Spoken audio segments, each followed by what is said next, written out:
Hey, welcome back to the channel, everyone. So today I wanted to go through and do my Season 3 build guide. As usual, what we'll do is I'll start off and I'll give you a tour of the place so you can see exactly what it looks like.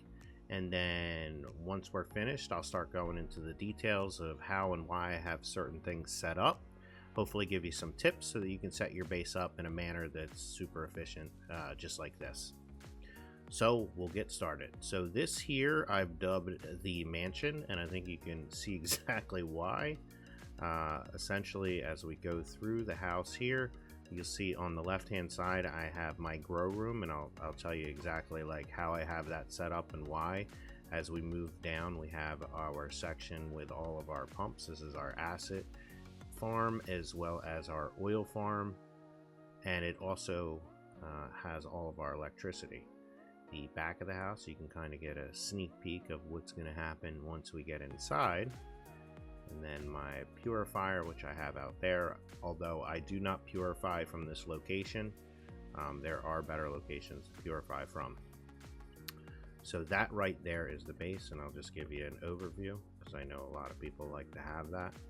And then what I'll do is I'll go through and I'll create the outline of this so you can see exactly the specifications, and I'll post that in the Discord at some point so that if you want to try to rebuild it, you can rebuild it. I will also be taking all of my builds at the end of each season, and I'm going to be adding them to the Eternal Land, and I'll also give a link to my Eternal Land so that you can go in, you can check it out if you want to see exactly how it's set up in there. So moving inside.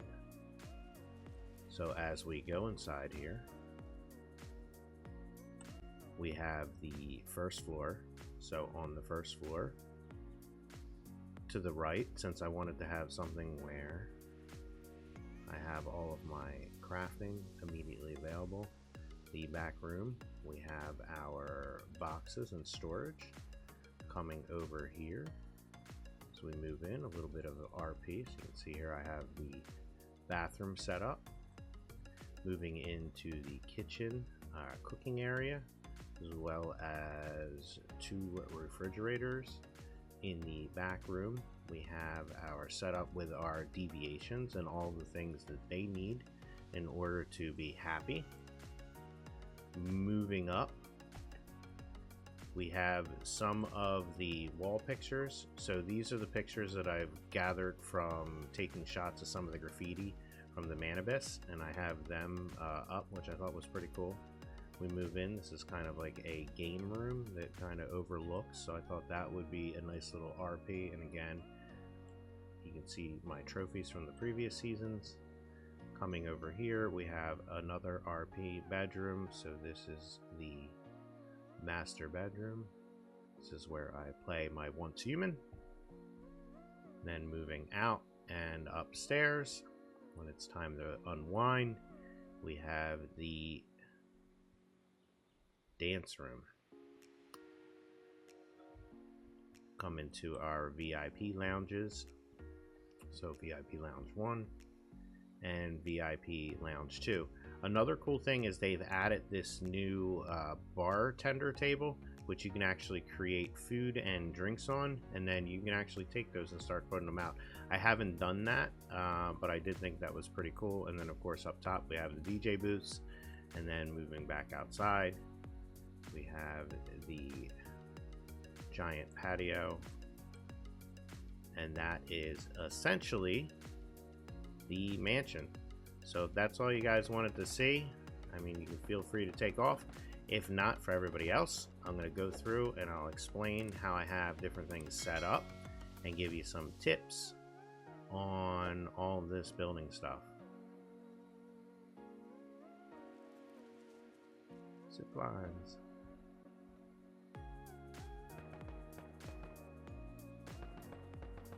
Okay, so now that we're getting into more of the detailed nuances of everything, so essentially one of the cool things we did here is we have our tower in the middle there, and you can see the way we have our bases set up is we've all built around the towers, and then we have one person, which in the front, and I'll take you over here so you can see, we've created a system of zip lines that essentially take us to this spot here, and inside here we have all of the different things that we can use for crafting. So if anybody needs to craft, they can do it here, and all of these have all of the best perks. So these are like 6/6 perks, you know, things like that. So in the beginning, we focused on getting all of the perks that we could for the hive, getting them all down so that if you did need to do any building or whatever, or crafting, you can do so here, and then you can just head back to your base. Now, since then, I've went ahead and I've gotten all of the higher level stuff from others on the server for my own crafting, so I don't have to go there as often, but I thought that that was a good idea. We also have zip lines that take us all over the base, so if I need to go to the other side of our hive mates, I have another zip line down there. And then, of course, as you saw when I went down there, I have zip lines that can take me everywhere else. We have these towers set up here for defense when we're doing purification of the tower. However, you do not need to do purifications if you don't want to. It'll actually go all the way to 100% and it'll still keep working, as far as I know. Now, I'm not sure if that includes changing the heat. We're in a location, I'll show you where we're at in the map. Right outside of this crater here, so you can see we're on the far left in Ember Strand, and the temperature here is pretty mild, and this is also very flat land over here, which is nice, which is why we decided to pick it. So moving into the house, as I mentioned previously, I did want to have my crafting location very close to me, so as soon as I come in here, I have all of my crafting stuff. You can see here I have a heater down, and the reason I have the heater is because we have different perks that will give us, I believe, additional yield and whatnot depending on the temperature. So I just have the heat going there, and you can see that kind of ups it. Actually, I do not. Is this on? Boom, there we go. And you can see I jumped from 20C to 40C right there. So those are usually on. In here, again, we have all the perks. If you're looking to get perks, the best way to do that is to message out on the server. One thing that I like to do is I will actually, and some people yell at you, but I'll do like a capital G, and I'll be like, looking for a full perk, and then like kitchen, and then hit enter, and you'll see that comes over neon green, so that kind of stands out. So that people can see. I wouldn't take advantage of that, like use it too much. So just, you know, every once in a while you can pop that out. People start to yell at you if you start typing in color too often, but I like to just toss those messages out. The one thing I don't have actually is a full perk kitchen, so I am actually looking for that. Another thing that you might have seen was the toilet that I had, and I know that's been a highly sought after item. To get the toilet, you will need the designer's workbench. It's the only way I know to get it, and you'll need to go through and you'll disassemble. So you take some items that you already have, disassemble them, you get the blueprints here, so boom. And then once you have those blueprints or those tokens, you'll then come through and you'll want to buy these random formula blueprints, and that is how you can get the toilet. So it is completely RNG. In the back room here, I have basically all of my storage chests, so I'll come in here after a run, and then I just basically pop them in here, and I'll click H, and H will move all of the items in, and I'll just go through each one, click and press H. Coming back out here, again, I took screenshots of the different graffiti when I was out and about, so I was able to use them in my frames. I always thought that that would be like a cool idea. I saw it on Reddit once. So this is basically it working. I do have an ultra-wide monitor, as you may have noticed, and we were having issues with that previously, but it looks like they fixed it, and now I'm actually able to get those items in the frames. Moving into the bathroom. Again, this is the toilet that you'll be able to get, as well as the bathtub, which you can buy from one of the vendors, and then just a basic bathroom. Moving into the kitchen here, so you can see in the kitchen, I have the kitchen set. Unfortunately, I do not have any of the perks. The only perk I have here is the cluster effect, which just comes from the tower. So I do need to get this upgraded, and then of course I have the fridges here, and then again in the back room I've got a plot for crops as well as plants, so that keeps everybody happy. They did fix the issue with the lights, so I have all the lights going down working. All of these items are daisy chained for electricity, which you can do, and then those all go out. And one thing you'll notice as you go through this building, you won't notice any electrical cables. I do not have them turned off. I just hide them really well, and I'll show you how to hide those as well. So when we come through here, again, this is just a little RP section, a bar. I wish I had like poker cards or things like that. I wanted to kind of do something like that, and then have it overlooking the kitchen, which I thought was pretty cool. And then coming through to the other side, I'll show you the master bedroom.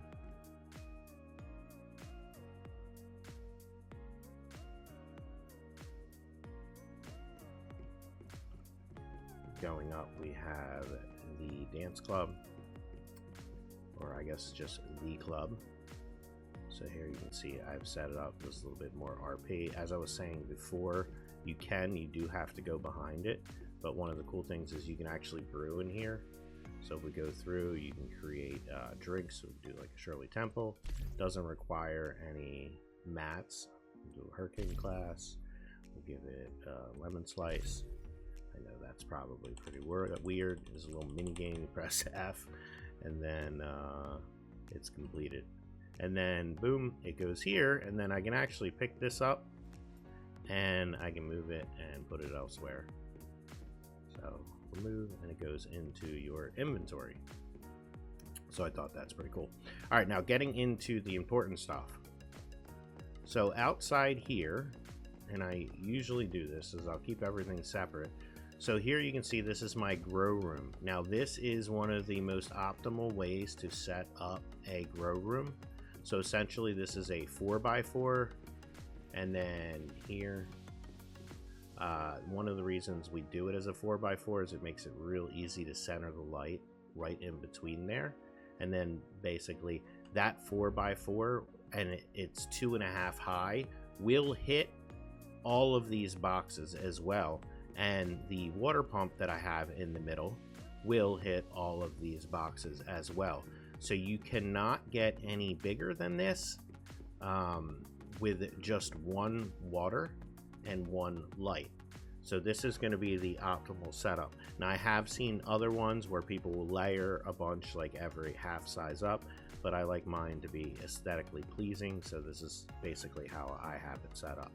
So if you want to do something similar, what you want to do is you want to go too high, and then basically you're going to build from the middle like a 3x3, and then you'll go through and you'll expand it, and then you'll make it, you know, a 4x4, and then once you have the 4x4 out, and then you'll add 4 here, 4 on the end, 4 on the end, 4 on the end.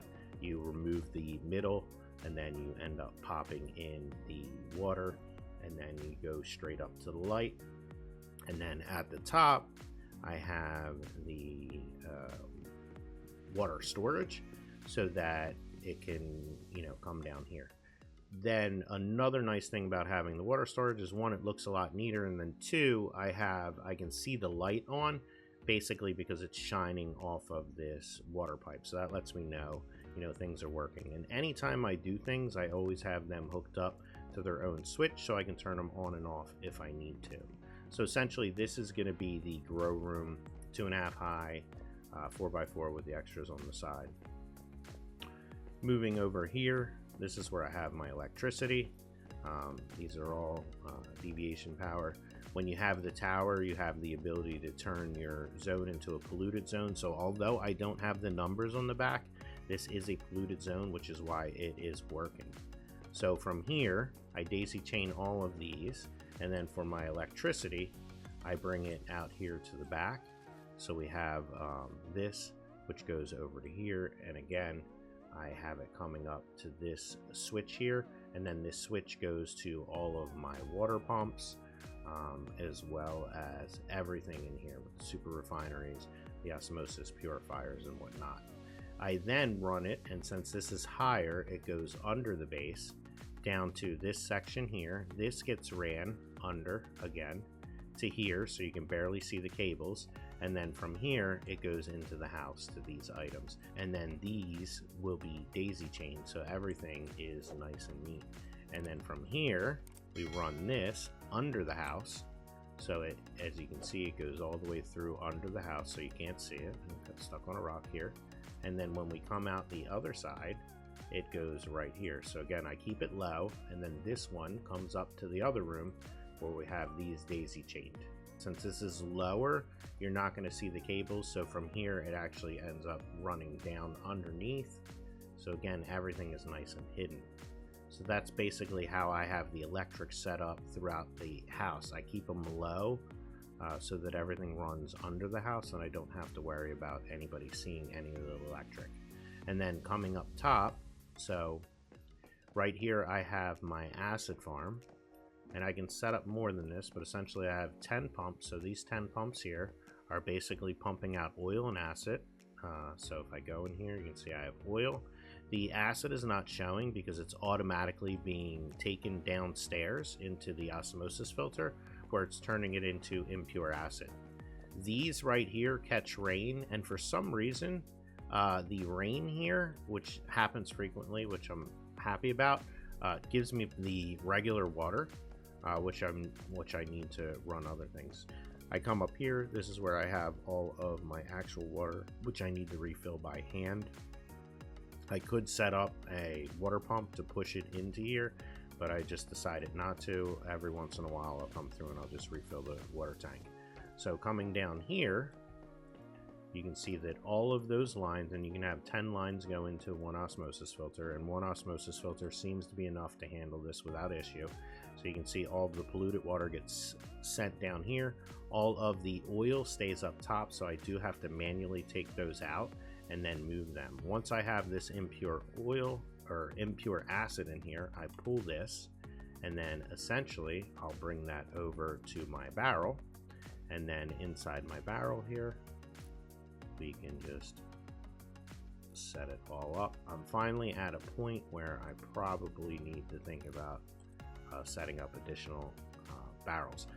This right here will produce the acid, as you can see, and then again, if I had more barrels, it could be going even faster. The water tanks are filled up with the purified water, and then those automatically get dumped into the acid. Down here is where we have the rain catchers, and again, the rain catchers are coming through, and the rain catchers are giving me both the polluted water and the impure water, or the dirty water. So I'm able to actually get purified water and impure acid from this farm as well. And then of course over here I have my super refineries, which are producing my portable mixed fuel. So that is how I have that set up.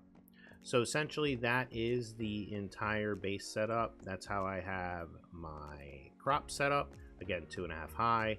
That's how I have my setup for acid. So this is my acid and my oil farm. And again, you can do this if you have your tower set up properly, because inside the tower, you can set it to a pollution zone. You can also set it to an oil zone. So now in Way of the Winter, it's really easy to get all of the resources that you need. So that's my base for Season 3. Hope you enjoyed it. Hope you learned anything. If you have any questions about it, please feel free to leave them in the comments. As always, thanks for watching, and I'll see you guys in the next one.